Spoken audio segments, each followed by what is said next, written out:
आज शेरगढ़ ब्लॉक कांग्रेस तरफ गोटे मनरेगा बचाओ कार्यक्रम नहीं पदयात्रा आरंभ होता है। कांग्रेस दल सांसद सांसद प्रार्थी थे देवकांत शर्मा आठ स्थानीय कांग्रेस नेता शिवराम प्रधान ब्लॉक कांग्रेस सभापति कुना विषय और समस्त कांग्रेस प्रेमी बंधु मैंने सब एकत्रित होते।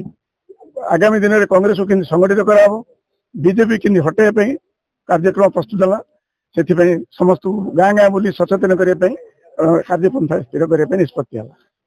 आज शेरगढ़ ब्लॉक माँ दक्षिण काली मंदिर रे एक सभार आयोजन कराइला। शेरगढ़ ब्लॉक प्रत्येक पंचायत कांग्रेस कर्मी वृंद सब आसते। यार मुख्य उद्देश्य हूँ VVG रामजी बिल जो आनी MG NRG स्कीम को बदलाई तार अस्तित्व पूरा भांगीदेले केंद्र सरकार। ए विषय गाँ गाँ रे पंचायत स्तर में अवगत करा जिवो। आ सत्वे आ संगे संगे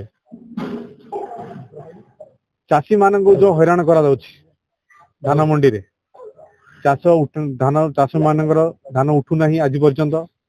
गला वर्ष जहाँ 100 क्विंटाल आसला 30 क्विंटाल 25 क्विंटाल ए प्रकार दिखाई।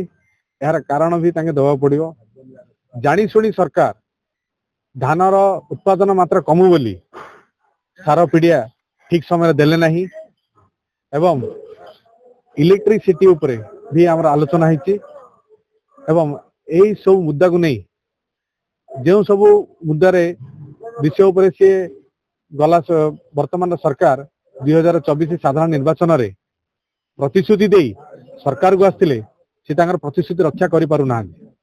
तेणुक यही विषय नहीं आम गाँ गाँ को जाऊँ ए विषय रे आमर वर्तमान एठारे गोटे सभा होता मनरेगा बचाओ।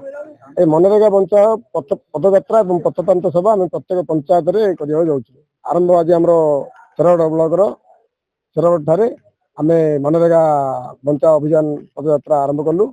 आ पदयात्रा आम आज ये आरंभ हम आम शेरगढ़ ब्लॉक समस्त सब पंचायत ये कार्यक्रम जारी रहा जो दिन पर्यंत VVG रामजी नाम हटे ना मनरेगा महात्मा गांधी नाम को जोड़ी ना से दिन पर्यंत ये कार्यपंथा चालू रम लोकों पाखे पहुंचू प्रति पंचायत ग्राम स्तर पहुंची लोक सचेतन करेबू मनरेगा 90% सेंट्रल गवर्नमेंट दूसरा 10% आम स्टेट गवर्नमेंट दूसरा किंतु 40% स्टेट गवर्नमेंट 60% सेंट्रल गवर्नमेंट गले आ 100 दिन 125 दिन गले यार किसी तात्पर्य ना तेणु आम लोकों पाखे लोक मिथ्या वार्ता पहुंचेबू।